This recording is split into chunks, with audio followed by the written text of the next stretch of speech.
নমস্কাৰ লোক সকলোকে পুনৰবাৰ টিকে মাইণ্ডৰ অন্য এটা ৰাতিপুৱাৰ ধামাকাদাৰ খবৰলৈ স্বাগতম জনাইছো।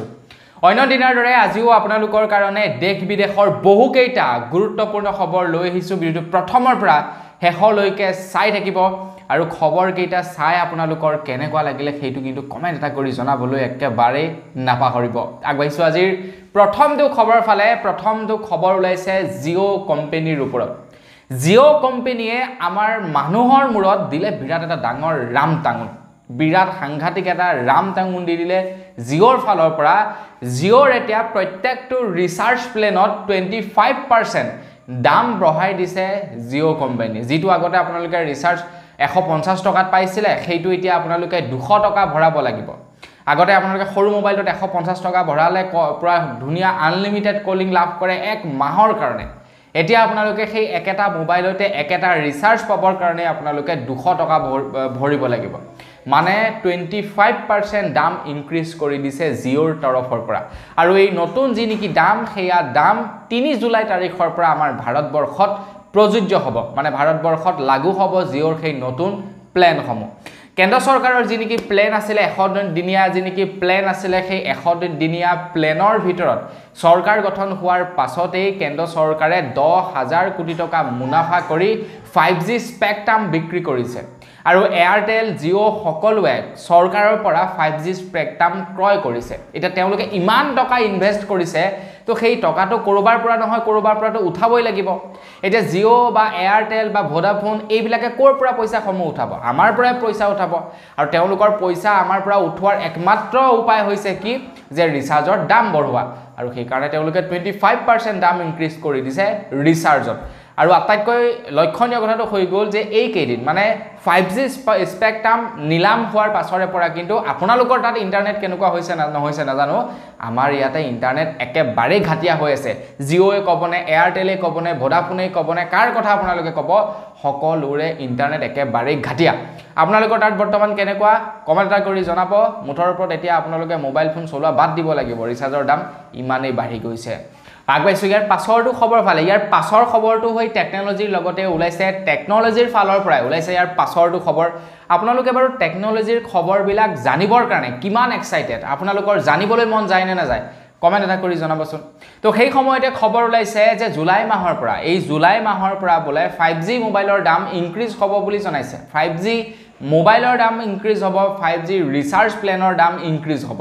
আৰু ৰিচাৰ্জৰ দামটোতো অলৰেডি দাম বাঢ়িলেই। 5G ৰিচাৰ্জৰ দাম ভোডাফোনে বঢ়ালে, এয়াৰটেলে বঢ়ালে, জিঅ'য়ে বঢ়ালে, আইডিয়াই বঢ়ালে, চবেই ৰিচাৰ্জৰ দামবিলাক বঢ়ালেই। এতিয়া তাৰ লগে লগে কোম্পানীসমূহে এয়াৰটেলৰ 5G মোবাইলৰ দামটো বঢ়াই দিব বুলি জনাইছে। যোৱা মাহত কিন্তু মোবাইলৰ দামটো কম আছিলে, কিন্তু এই মাহত 5G মোবাইলৰ দামটো ইনক্ৰিজ কৰিব কোম্পানীসমূহে আমাৰ ভাৰতবৰ্ষত। দে পা মজাটো। এতিয়া কেনেকুৱা লাগিছে আপোনালোকৰ দাম বৃদ্ধিয়ে? চব ফালে দাম বঢ়াই দিছে। বোলে কেৱল চব্জিতে দাম বাঢ়িছে, কেৱল বোলে সেই ফুডছ আইটেমতে দাম বাঢ়িছে তেনেকুৱা ধৰণৰ কথা নহয়, চব ফালেই দাম বাঢ়িছে। চাৰো দিশতে দাম বাঢ়িছে বৰ্তমান সময়ত। আৰু এনেকৈয়ে যদি থাকে আজিৰ পৰা বেছি দিন নাই, আৰু 4-5 বছৰৰ পাছত আপোনালোকৰ ৰিচাৰ্জ প্লেনৰ দাম যে কিমান হ'ব আপোনালোকে ভাবিব নোৱাৰিব। আগবাঢ়িছো ইয়াৰ পাছৰটো খবৰ ফালে। 2025 চনত আমাৰ ভাৰতবৰ্ষত 2025 চনৰ ভিতৰত আমাৰ ভাৰতবৰ্ষত এটা নতুনকৈ নিয়ম লাগু কৰিব বুলি জনাইছে, নতুন এখন আইন প্ৰণয়ন কৰিব বুলি জনাইছে। আৰু সেই আইনখনৰ ফলত বাৰু আমাৰে লাভ হ'ব, বেলেগৰ কথানো কি ক'ম, আমাৰে সুবিধা হ'ব সেই আইনখনৰ ফলত। কেন্দ্ৰ চৰকাৰৰ ফালৰ পৰা জনাইছে যে বৰ্তমান সময়ত আমাৰ ভাৰতবৰ্ষত যিবিলাক মোবাইল বা যিবিলাক ডিভাইচ পোৱা যায়, প্ৰত্যেকটো ডিভাইচ চাৰ্জ কৰিবৰ কাৰণে বেলেগে বেলেগে চাৰ্জাৰ থাকে। আপোনাৰ লেপটপটো চাৰ্জ কৰিবৰ কাৰণে এক্সট্ৰা চাৰ্জাৰ থাকে, তাৰ বেলেগ পিন থাকে, গোল পিন থাকে লেপটপবিলাকৰ, মেক্সিমাম লেপটপবিলাকৰ। তাৰ লগে লগে আপোনালোকৰ ঘৰৰ যিবিলাক নেকি ইলেক্ট্ৰনিক এপ্লায়েন্স আছে, ছাপোজ এটা লাইট হৈ গ'ল বা ছাপোজ আপোনালোকৰ ঘড়ীটো হৈ গ'ল, সেইবিলাক চাৰ্জ দিয়া যিবিলাক নেকি চাৰ্জাৰ কেবুলডাল চবৰে বেলেগ বেলেগ নহয় জানো? আপোনাৰ যিটো নেকি ঘড়ী চাৰ্জ দিয়া যিডাল চাৰ্জাৰ সেইডাল মানে চুম্বকৰ টাইপৰ, লগাই দিয়াৰ লগে লগে লাগি যায়। আল্টিমেটলি ক'বলৈ গ'লে আমাৰ ঘৰত যিমানটা ডিভাইচ আছে ইলেক্ট্ৰনিক ডিভাইচ, প্ৰত্যেকটো চাৰ্জ দিবৰ কাৰণে এক্সট্ৰা আমাক চাৰ্জাৰৰ প্ৰয়োজন হয়। তো এক্সট্ৰা চাৰ্জাৰৰ প্ৰয়োজন মানে আমাৰ এক্সট্ৰা খৰচা এটা, এক্সট্ৰা খৰচা মানে এক্সট্ৰা প্লাষ্টিকৰ ব্যৱহাৰ, এক্সট্ৰা প্লাষ্টিকৰ ব্যৱহাৰ মানে প্ৰদূষণ হ'ব না, প্ৰাকৃতিক প্ৰদূষণ হ'ব। তো সেই কাৰণে কেন্দ্ৰ চৰকাৰ ফালৰ পৰা সকলোবিলাক কথা চিন্তা চৰ্চা কৰি এতিয়া এটা নতুনকৈ নিয়ম বনাইছে 2025 চনৰ ভিতৰত এই নিয়মটো আমাৰ ভাৰতবৰ্ষত প্ৰযোজ্য হ'ব যে এতিয়াৰে পৰা আমাৰ ভাৰতত যিমানবিলাক ডিভাইচ ওলাব যিমানবিলাক ডিভাইচ চলিব প্ৰত্যেকবিধ ডিভাইচতে টাইপ সি চাৰ্জাৰ থাকিব টাইপ সি চাৰ্জাৰ থাকিব প্ৰত্যেকটো ডিভাইচতে আৰু আটাইতকৈ মানে লক্ষণীয় কথাটো হৈ গ'ল যে অলৰেডি বহুতো মোবাইল কোম্পানীয়ে তেওঁলোকৰ মোবাইলৰ লগত চাৰ্জাৰ দিয়াটো অলৰেডি বন্ধ কৰি দিছে আইফোনে বন্ধ কৰিলে স্যামসাঙে বন্ধ কৰিলে দামী দামী কেবাটাও ব্ৰেণ্ডে বৰ্তমান সময়ত লগত চাৰ্জাৰ দিয়া প্ৰথাটো বন্ধ কৰি দিছে টাইপ সি চাৰ্জাৰ আহিব মুঠৰ ওপৰত আপোনালোকৰ ঘৰৰ কোনোবা এডাল চাৰ্জাৰ দি আপোনালোকে চাৰ্জ দিব পাৰিব আপোনালোকৰ মোবাইলটো টাইপ সি চাৰ্জাৰ প্ৰত্যেকৰ ডিভাইচতে টাইপ সি হ'ব ল্যাপটপত টাইপ সি হ'ব সেই হাত ঘড়ীটোত টাইপ সি হ'ব অনলাইন ইলেক্ট্ৰনিক এপ্লায়েন্স বিলাক আপোনালোকৰ ঘৰৰ যিবিলাক আছে সবতে মুঠৰ ওপৰত টাইপ সি চাৰ্জাৰ লাগিব আগবাইছো ইয়াৰ পাছৰটো খবৰ ফালে আমাৰ ভাৰতৰ ডিফেন্স সিস্টেমে এনেকুৱা এখন এতিয়া ড্ৰোন নিৰ্মাণ কৰিছে এতিয়াৰে পৰা কোনোবা যদি উছৰীয়া দেখে যদি আমাৰ ভাৰতলৈ বুলি যদি কিবা নিক্ষেপ কৰে সাপোজ ৰকেট নিক্ষেপ কৰিলে বা কিবা মিসাইল নিক্ষেপ কৰিলে তেন্তে সেই ৰকেট বা সেই মিসাইলক সেই ড্ৰোনখনে ধ্বংস কৰিব পাৰিব আকাশতে এটা যে ডাঙৰ মিসাইল কি কৰিলে আমাৰ ভাৰতলৈ বুলি পাকিস্তানে এৰি দিলে যেনিবা সাপোজ পাকিস্তানলৈ বুলি এৰি দিলে এতিয়া আমাৰ ভাৰতত অলৰেডি তেনেকুৱা বহুতো ডিফেন্স সিস্টেম আছে বহুতো ডাঙৰ মিসাইল আছে যিবিলাক মিসাইলে নেকি আকাশ মাৰ্গতে সেই মিসাইল বিলাক ধ্বংস কৰি পেলাব পাৰে আকাশ মাৰ্গতে আমাৰ ভাৰতত সেইটো নোপোৱাৰ আগতে ধ্বংস কৰি পেলাব পাৰে এনেকুৱা টাইপৰ আমাৰ বৰ্তমান ভাৰতবৰ্ষত মিসাইল আছে কিন্তু সব বিলাক মিসাইল আৰু সব জায়গাটো মানে নিক্ষেপ কৰিব নোৱাৰি সব জায়গাত বহাব নোৱাৰি কাৰণ সেইবিলাকৰ টেকনলজি বহুত এডভান্স কিন্তু দামও তেনেকৈ বহুত এডভান্স হয় মানে বহুত টকাৰ খৰচা হয় তো সেই কাৰণে সৰকাৰে মানে বা ডিফেন্স সিস্টেমৰ যিবিলাক নেকি ইঞ্জিনিয়াৰ থাকে তেওঁলোকে সদায় চিন্তা চৰ্চা কৰি থাকে যে কেনেকৈ কম দামতে কিবা এটা কৰিব পাৰি এতিয়া নতুনকৈ এখন ড্ৰোনৰ আৰম্ভণি নতুন এখন ড্ৰোন মুকলি কৰিছে যিখন ড্ৰোনে এতিয়া দুশ্মনৰ মিসাইল আকাশ মাৰ্গতে ধ্বংস কৰিব পাৰিব খুব কম মানে বাজেটত বনা সেইখন এখন ড্ৰোন আৰু 10 বাৰ পৰীক্ষণ কৰিছে 10 বাৰ পৰীক্ষণতে সাকসেস পাইছে বুলি জনাইছে আমাৰ ভাৰতৰ ডিফেন্স সিস্টেমৰ ফালৰ পৰা তো সুন্দৰকৈ এটা লাইক কৰি থৈ যাব আমাৰ ভাৰতৰ ডিফেন্স সিস্টেমৰ হৈ আগবাইছো ইয়াৰ পাছৰটো খবৰ ফালে ইয়াৰ পাছৰ খবৰটো ওলাইছে টাটা গ্ৰুপ অফ কোম্পানী তৰফৰ পৰা তো আমাৰ অসমীয়াত নহয় মানে এখাৰ কথা আছে যে চপল হলে বলে বাটাৰ হ'ব লাগে চপল যদি বাটাৰ লয় ন আপোনালোকে দাম পৰে কিন্তু বহুত দিন চলে আপোনালোকৰ আমনি লাগি যাব বাটাৰ চপল মানে পিন্ধি আপোনালোকে চিনিব নোৱাৰিব বাটাৰ চপল ইমানে মানে ভাল বাটাৰ চপল তাৰ লগে লগে যদি চাকৰি হয় বলে টাটা কোম্পানীৰ চাকৰি হ'ব লাগে টাটা কোম্পানীৰ নিচিনা চাকৰি বৰ্তমান আমাৰ ভাৰতবৰ্ষত কোনো কোম্পানীৰে চাকৰি নাই ইমানেই ভাল চাকৰি টাটাৰ তেওঁলোকৰ টাটাৰ কোম্পানীয়ে তেওঁলোকৰ এমপ্লয়ি বিলাকক বিৰাট সুন্দৰ সুবিধা প্ৰদান কৰে তো এমপ্লয়ি বিলাকৰ কথা বিৰাট ভাবে কাৰণ টাটা কোম্পানীৰ মালিক ৰতন টাটা বিয়া বাৰু পতা নাই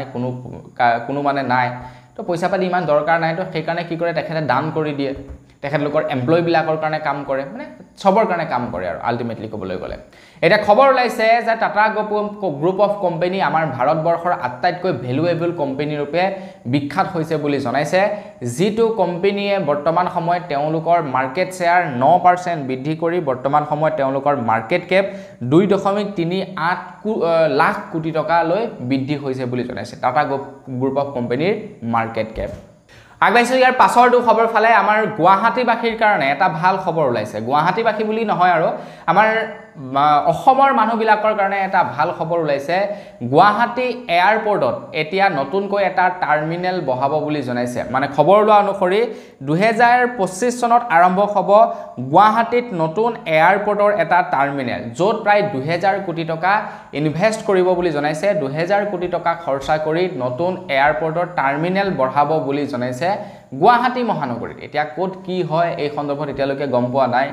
অসম চৰকাৰ বা কেন্দ্ৰ চৰকাৰে বনায় নে হেয়া আপোনাৰ বেলেগ কোম্পানীয়ে বনায় সেই সন্দৰ্ভতো এতিয়ালৈকে একো বিতং তথ্য পোৱা নাই বাৰু তো অনাগত সময়ত যদি কিবা খবৰ পাওঁ মই আপোনালোকক নিশ্চয় জনাই যাম টাইম আছে 2050 চনৰ ভিতৰত খবৰ যথেষ্ট টাইম আছে আগবাইছো ইয়াৰ পাছৰটো খবৰ ফালে আমাৰ ভাৰতবৰ্ষত এতিয়া বেটাৰী দ্বাৰা চালিত গাড়ী মানে যিবিলাক ইলেক্ট্ৰনিক বাহনৰ সমানে কিন্তু এতিয়া কোম্পানীসমূহে সিএনজি বাহনো কি কৰিছে লঞ্চ কৰিবলৈ ধৰিছে এটা ইলেক্ট্ৰনিক বাহন বিলাকৰ ক্ষেত্ৰত কি হৈ যায় ধনী যিবিলাক মানুহ আছে তেওঁলোকে ক্ৰয় কৰিব পাৰে কাৰণ এখন ইলেক্ট্ৰিক ভেহিকেলৰ দাম যথেষ্ট পৰিমাণৰ বেছি এতিয়া মানুহে পেট্ৰলৰ এটা অল্টাৰনেটিভ বিচাৰি আছে মানে পেট্ৰলৰ দাম যেনেকৈ বৃদ্ধি পাইছে তো মানুহে বিচাৰিছে কি পেট্ৰলৰ নিচিনা সুবিধা থকা এটা অন্য আমাক অপচন লাগে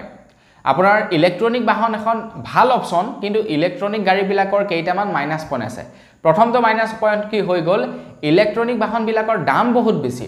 দ্বিতীয়টো মাইনাছ হৈ গ'ল ইলেক্ট্ৰনিক বাহন এখন এটা লিমিটেড পৰ্যায়লৈকে যাব তাৰ পাছত চাৰ্জিং চেণ্টাৰ পাবলৈ নাই আপুনি যেনিবা এখন ইলেক্ট্ৰনিক বাহন লৈ ডিব্ৰুগড়ৰ পৰা গুৱাহাটীলৈ যাব বিচাৰে তেতিয়া হয়তো আপোনালোকক কৰবাত নহয় কৰবাত অসুবিধা দিব আপোনালোকক বেটাৰীৰ প্ৰবলেম কৰবাত নহয় কৰবাত দিব কাৰণ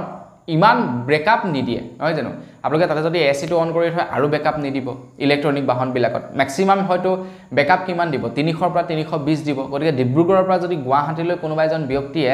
যাব বিচাৰে তেখেতে মাজৰ সোৱাত কৰবাত চাৰ্জ দিব লাগিব তেখেতৰ ইলেক্ট্ৰনিক ভেহিকেলখন এটা মাজৰ সোৱাত চাৰ্জ দিব কৰ পৰা সেইটো এটা ডাঙৰ প্ৰবলেম আমাৰ ভাৰতবৰ্ষত বৰ্তমান তো তেনেকুৱা চাৰ্জ চেণ্টাৰো নাই তো পেট্ৰলৰ যদি হয় ঠায়ে ঠায়ে পেট্ৰল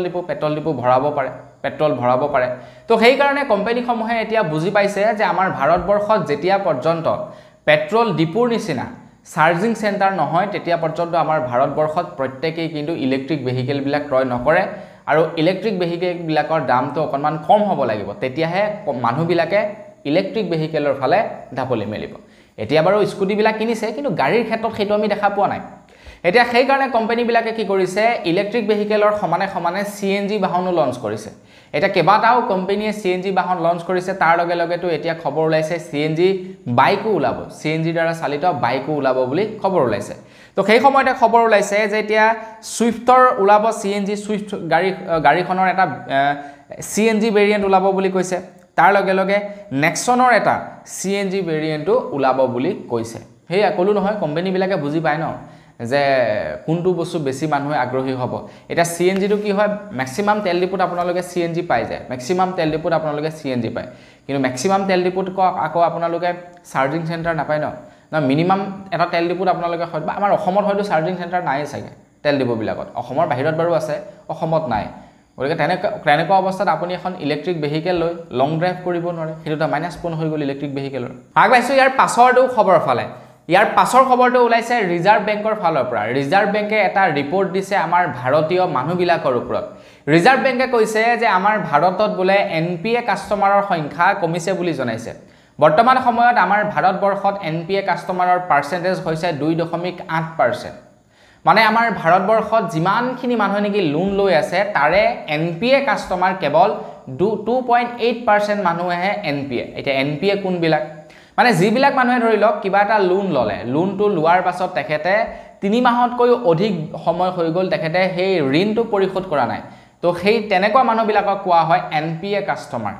এটা সেই তেনেকুৱা NPA কাষ্টমাৰ 2.8% হৈছেগৈ বুলি জনাইছে আমাৰ ভাৰতবৰ্ষত মানে ভাৰতবৰ্ষত NPA কাষ্টমাৰৰ সংখ্যা কমিছে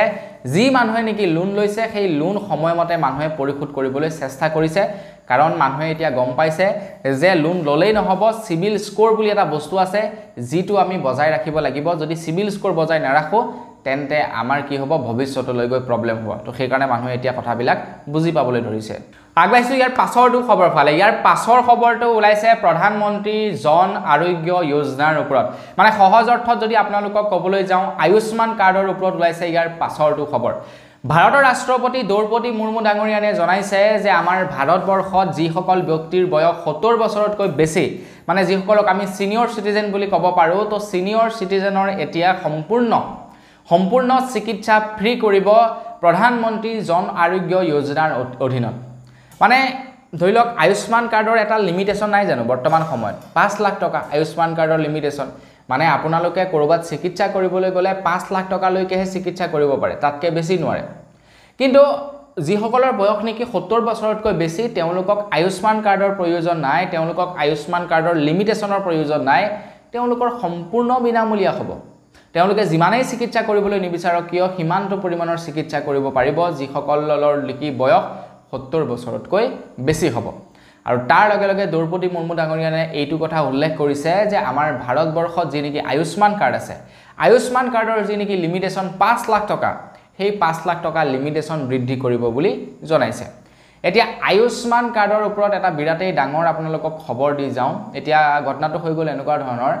আয়ুষ্মান কাৰ্ড বৰ্তমান সময়ত কিন্তু আপোনালোকে ভাল ভাল চিকিৎসালয়ত মানে ব্যৱহাৰ কৰিব নোৱাৰে চৰকাৰী হস্পিটালতহে আপোনালোকে কেৱল আয়ুষ্মান কাৰ্ড ব্যৱহাৰ কৰিব পাৰে একচুয়ালি চৰকাৰৰ ফালৰ পৰা আয়ুষ্মান কাৰ্ডখন উলিওৱা হৈছিল যাতে আপোনালোকে যতেই নহওক চিকিৎসা কৰিবলৈ গলে আপোনালোকে বিনামূলীয়া চিকিৎসা কৰিব পাৰে কিন্তু আপোনালোকে আয়ুষ্মান কাৰ্ডৰ সুবিধা লবলৈ হলে বৰ্তমান সময়ত কিছুমান টাৰ্ম এণ্ড কণ্ডিশ্যন ফলো কৰিব লাগে সাপোজ কেনেকুৱা ধৰণৰ টাৰ্ম এণ্ড কণ্ডিশ্যন সাপোজ আপোনালোক যেনিবা হস্পিটালত ভৰ্তি হ'ব লগা হোৱা নাই আপোনালোকৰ চিকিৎসা হৈছে আপোনালোকক কিবা কিবি টেষ্ট কিবা কিবি কৰিবলৈ কৈছে তো আপোনালোকে পইচা দি কৰিব লাগিব কাৰণ আপোনালোকক কি হয় এডমিট কৰা নাই এডমিট নকৰিলে আপোনালোকে আয়ুষ্মান কাৰ্ডৰ সুবিধা নাপায় যদি আপোনালোকক এডমিট কৰে তেতিয়াহে আপোনালোকে আয়ুষ্মান কাৰ্ডৰ সুবিধা পাব আজিৰ পৰা কিছু বছৰ আগত এটো একচুয়ালি মানে হৈছিল নে নহৈছিল নাজানো কিন্তু মোৰ লগত মানে বস্তুটো মই ইমানো ধৰিলক গম পোৱা নাই আৰু আগৰ কথা তো ঘটনাটো হল এনেকুৱা ধৰণৰ আগতে যেতিয়া নেকি আমি হস্পিটেল বিলাকলৈ যাওঁ তেতিয়া টেষ্ট এইবিলাক একেবাৰে বিনামূলীয়া হয় তাতে পইচা দিয়াৰ প্ৰয়োজন নাই কিন্তু আজিকালি আকৌ সিস্টেমটো কি দেখিলো আপোনাৰ পইচা দিব লাগে টেষ্ট কৰিবৰ কাৰণে যি টেষ্টে নকৰক কিয় আপোনালোকক পইচাৰ প্ৰয়োজন হয় বাহিৰত যদি 3000 তাত 2500 টকা লয় কিন্তু টেষ্টৰ বাবদ পইচা দিব লাগে কিন্তু আপোনালোকৰ লগত যদি আয়ুষ্মান কাৰ্ড থাকে তেতিয়াহে আপোনালোকে পইচা বিনামূলীয়া হয় এতিয়া আলটিমেটলি কবলৈ গলে মানে আপোনালোকৰ যদি এডমিট নহয় মানে আপোনালোকৰ ৰোগীজন যদি 24 ঘণ্টা তাতে এডমিট হৈ নাথাকে তেতিয়া আপোনালোকে পইচা ভৰিবই লাগিব যদি 24 ঘণ্টা তাতে এডমিট হৈ থাকে তেতিয়াহে আপোনালোকে আয়ুষ্মানৰ সুবিধা ল'ব পাৰিব তাকো আপোনালোকে আয়ুষ্মানৰ সুবিধা পাব ক'ত চৰকাৰী হস্পিটালত ব্যক্তিগত খণ্ডৰ হস্পিটালত গলে আপোনালোকে কিছু সংখ্যকে আপোনালোকে ৰেহাই পাব বাকিখিনি আপোনালোকে পইচা দিব লাগিব তো কৰিলে একেবাৰে সব ফ্ৰী কৰি দিব লাগে নে কি কয় আপোনালোকে কমেন্ট বক্সত লিখি থৈ যাব আগবাইছো ইয়াৰ পাছৰটো খবৰ ফালে ইয়াৰ পাছৰ খবৰটো ওলাইছে যি সকলৰ ঘৰত নেকি ছোৱালী আছে তো তেওঁলোকৰ কাৰণে ভাৰত চৰকাৰৰ ফালৰ পৰা সুকন্যা সমৃদ্ধি আঁচনি নামেৰে ছোৱালী সকলৰ বাবে এক বিশেষ আঁচনি মুকলি কৰিছিল যিখন আঁচনিৰ অধীনত যদি আপোনালোকে প্ৰত্যেক মাহে 1000 টকাকেও ৰাখি যায় তেন্তে আপোনালোকৰ ছোৱালীজনীৰ বয়স যেতিয়া নেকি 18 বছৰ হ'ব বা 20 বছৰ হ'ব ছোৱালীজনী লাখপতি হৈ যাব মানে ছোৱালীজনীৰ নামত এটলিষ্ট 3 পৰা 5 লাখ টকা এটা জমা হৈ যাব যদিহে আপোনালোকে বছৰি 1000 টকাকেও থৈ যায় ছোৱালীজনীৰ নামত কাৰণ সুকন্যা সমৃদ্ধি আঁচনিৰ অধীনত 8.2% ৰেট অফ ইন্টাৰেষ্ট প্ৰদান কৰে কেন্দ্ৰ চৰকাৰে এনে নৰমালি আপোনালোকে যিবিলাক একাউণ্ট খোলে যিবিলাকৰ জৰিয়তে পইচা আপোনালোকে ডাকঘৰত জমা ৰাখে সেইবিলাকত আপোনালোকে হাৰ্ডলি 7% পায় কিন্তু সুকন্যা সমৃদ্ধি আঁচনিৰ একাউণ্টত আপোনালোকক 8.2% ইন্টাৰেষ্ট দিয়ে মানে ৰেট অফ ইন্টাৰেষ্ট প্ৰদান কৰে তো সেইকাৰণে পইচাটো অকনমান বেছি হৈ যায় সো আপোনালোকৰ ঘৰত যদি ছোৱালী আছে ৰিসেন্টলি আপোনালোকৰ ঘৰত যদি ছোৱালী জন্ম হৈছে তেন্তে আপোনালোকৰ ছোৱালীজনীৰ নামত এটলিষ্ট সুকন্যা সমৃদ্ধিৰ আঁচনিৰ অধীনত মাহে 1000 টকাকে হলেও থক বেছিকৈ পাৰিলেতো থলেতো ভালেই ভাই কিন্তু একেবাৰে নোৱাৰিলেও 1000 টকাকে থক কিয় কাৰণ আপোনালোকৰ ছোৱালীজনীৰ ভৱিষ্যত সুনিশ্চিত হ'ব আগবাইছো একেবাৰে হেখৰটো খবৰ ফালে একেবাৰে হেখৰ খবৰটো ওলাইছে বুলেট ট্ৰেইনৰ ওপৰত ভাৰতৰ ৰাষ্ট্ৰপতি দ্ৰৌপদী মুৰ্মু ডাঙৰীয়ানে এটা ভাল খবৰ ঘোষণা কৰিছে আমাৰ ভাৰতবাসীৰ কাৰণে দ্ৰৌপদী মুৰ্মু ডাঙৰীয়ানে জনাইছে যে আমাৰ ভাৰতবৰ্ষত বৰ্তমান সময়ত বুলেট ট্ৰেইন কেইখনমান ৰাজ্যতহে আৰম্ভ কৰা হৈছে গোটেই ভাৰতবৰ্ষখনতে আৰম্ভ কৰা নাই মেইনলি ক'বলৈ গ'লে আমাৰ ভাৰতবৰ্ষৰ মেইন যি কেইখন নেকি সিটি সেই কেইখন সিটিতহে বৰ্তমান সময়ত বুলেট ট্ৰেইনৰ আৰম্ভণি কৰা দেখা পোৱা গৈছে এটা সব জায়গাত বুলেট ট্ৰেইন নাই ঠিক তেনেকৈ ভাল যিবিলাক নেকি ধৰিলক ট্ৰেইন আছে তো সেইবিলাকো আমাৰ যিবিলাক নেকি অন্যান্য ৰাজ্য সেইবিলাকত নাই মেইন সিটি কেইখনতে আছে এটা দ্ৰৌপদী মুৰ্মু ডাঙৰীয়ানে জনাইছে যে বুলেট ট্ৰেইন খুব শীঘ্ৰেই ভাৰতৰ